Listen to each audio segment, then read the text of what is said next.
నైరుతి బంగాళాఖాతంలో ఏర్పడిన ఫెగల్ తుఫాన్ గడిచిన 6 గంటల్లో గంటకు 10 కిలోమీటర్ల వేగంతో కదులుతోందని వాతావరణ శాఖ తెలిపింది. పుదుచ్చేరికి 100 కిలోమీటర్లు, చెన్నైకి 100 కిలోమీటర్ల దూరంలో కేంద్రీకృతమైందని పేర్కొంది. కార్తేకల్, మహాబలిపురం మధ్య తీరం దాటే అవకాశం ఉందని స్పష్టం చేసింది. దీంతో దక్షిణ కోస్తా, రాయలసీమలో అక్కడక్కడ భారీ నుంచి అతి భారీ వర్షాలు, కొన్ని చోట్ల అతి తీవ్ర భారీ వర్షాలు కురిసే అవకాశం ఉందని చెప్పింది.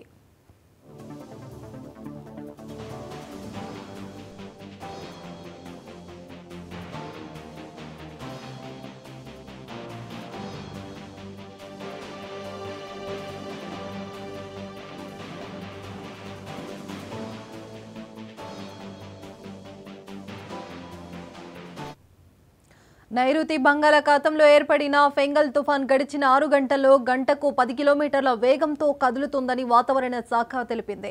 పుదుచ్చేరికి 100 కిలోమీటర్లు, చెన్నైకి 100 కిలోమీటర్ల దూరంలో కేంద్రీకృతమైందని పేర్కొంది. కార్తేకాల్, మహాబలిపురం మధ్య తీరం దాటే అవకాశం ఉందని స్పష్టం చేసింది.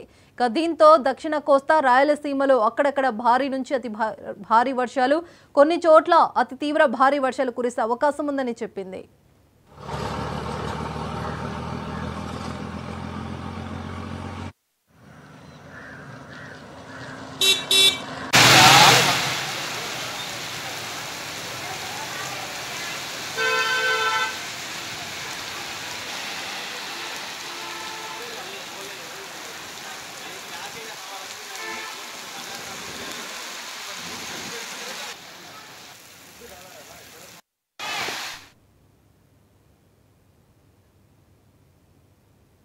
ఇక ఇదే అంశంపైన పూర్తి సమాచారం మా ప్రతినిధి మురళీకృష్ణ అందిస్తారు. మురళీకృష్ణ,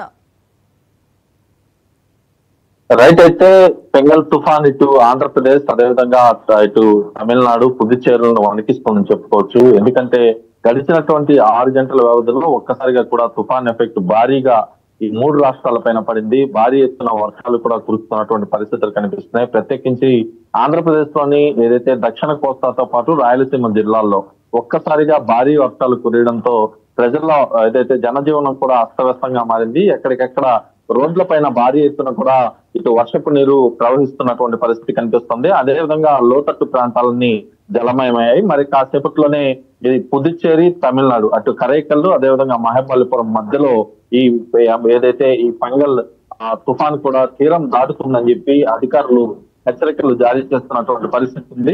మరోవైపు ఇక్కడికి సమీపంలో ఉన్నటువంటి ఈ ప్రాంతాలు ఏదైతే ఉన్నాయో ఈ ప్రాంతాలన్నింటిలో కూడా ఒక్కసారిగా కూడా వర్షాలు కురుస్తుండడంతో ప్రజలంతా కూడా తీవ్రమైనటువంటి ఇబ్బందులు అయితే ఎదుర్కొంటున్నారని చెప్పుకోవచ్చు. దీంతో పాటు ఏదైతే తమిళనాడు వ్యాప్తంగా అనేక జిల్లాల్లో కూడా ఇటు వాతావరణ శాఖ రెడ్ అలర్ట్ అయితే ప్రకటించింది. దీంతో ఆయా జిల్లాల్లో ఉన్నటువంటి ప్రభుత్వ పాఠశాలలతో పాటు ప్రభుత్వ కార్యాలయాలు, ప్రైవేటు కార్యాలయాలకు కూడా సెలవులు మంజూరు చేస్తూ అధికార యంత్రాంగం కూడా ప్రత్యేకమైనటువంటి ఆర్డర్లు కూడా ఇచ్చినటువంటి పరిస్థితి కనిపిస్తుంది. ఇటు ఏపీ విషయానికి వస్తే ఏపీలో ఇటు నెల్లూరుతో పాటు తిరుపతి, చిత్తూరు, అదేవిధంగా పలు జిల్లాలు ఏదైతే ఇటు కడప దగ్గర అన్నమయ్య జిల్లాలతో పాటు అనేక జిల్లాల్లో కూడా రెడ్ అలర్ట్ ప్రకటించినటువంటి పరిస్థితి. మరి కాసేపట్లోనే భారీ ఎత్తున వర్షాలు అయితే కురుస్తాయని చెప్పి వాతావరణ శాఖ చెప్పింది. ఇప్పటికే సముద్రంలో అల్లకల్లోలంగా ఉన్నటువంటి పరిస్థితి కనిపిస్తుంది. ఇటు ఏదైతే కృష్ణాపట్నం పోర్టు వద్ద 6వ నంబరు ప్రమాదిక హెచ్చరికలు కూడా జారీ చేస్తూ ఒక నిర్ణయం కూడా తీసుకున్నారు. దీంతో పాటుగా ఏదైతే తమిళనాడులో తాత్కాలికంగా విమానాశ్రయాన్ని కూడా మూసివేసినటువంటి పరిస్థితి కనిపిస్తుంది. ఎందుకంటే ఒక్కసారిగా వేగంగా వస్తున్నటువంటి వర్షం నేపథ్యంలో ఇటు విమానాశ్రయాన్ని కూడా మూసివేసి ఇక్కడికి వచ్చేటటువంటి విమానాల రాకపోకలను కూడా ప్రస్తుతం తాత్కాలికంగా బంద్ చేశారు. రన్వేలలో కూడా పూర్తి ఎఫెక్ట్ అయితే మారని చెప్పుకోవచ్చు. ప్రస్తుతం నెల్లూరు జిల్లాలో చూస్తే ఒక్కసారిగా కూడా వర్షపాతం ఏ విధంగా నమోదవుతుందో చూడొచ్చు.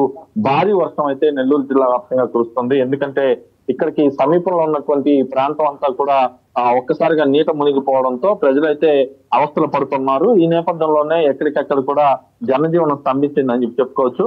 అధికార యంత్రాంగం అయితే ప్రత్యేకమైనటువంటి ఏర్పాట్లు చేసింది. ఎక్కడ ఎలాంటి అవాంఛనీయ సంఘటనలు జరగకుండా ముందస్తుగా జాగ్రత్తలు అయితే తీసుకుంది. ఎందుకంటే ఇప్పటికే తీసుకుంటే వరుస తుఫాన్లు ఇటు నెల్లూరు జిల్లాతో పాటు రాయలసీమ జిల్లాలను కూడా వణికిస్తున్నాయి.